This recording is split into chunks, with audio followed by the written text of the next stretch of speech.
in Abia State. HAB 41 has since passed the second reading on the floor of the House and has been committed to a harmonized committee of the House to fine-tune before its third and final reading in the chambers before passing into law. We have encouraged a more harmonious relationship born out of mutual respect and not suspicion within our political allies in Ikwo. Currently, we are working with our leader, Colonel Austin Akobondo, National Vice Chairman, Southeast PDP, and the illustrious son of Ikwo, and other political leaders and traditional rulers to appeal for the siting of the new proposed Abia Airport here in Ikwo.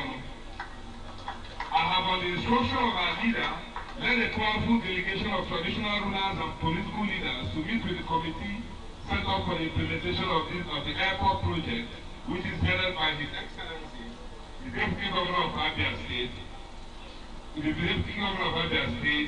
retired Colonel Emeka Ananova. Various proposed sites have been inspected by this committee and is looking likely to come to us in Ikwo. A year ago, we gathered here in a similar ceremony where we distributed over 130 bags of rice, money, etc. as Christmas gifts. Today, we shall be repeating same with various other items. Today, we shall formally hand over change of ownership certificates to 4 Ikwo indigents who are beneficiaries of the 4 cars we distributed in September 2013.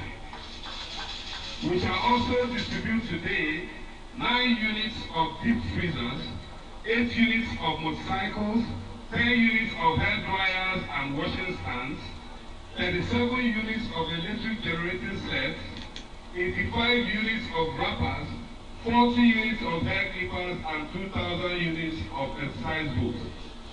We shall be donating 1,500 units of exercise books to the Education Secretary to enable him to distribute it to all the primary schools within Ikwo according to the population. My people, it is with great humility that I want to remind you, we did promise to make a difference from the past. This has been a promise kept. God bless us all. Thank you very much.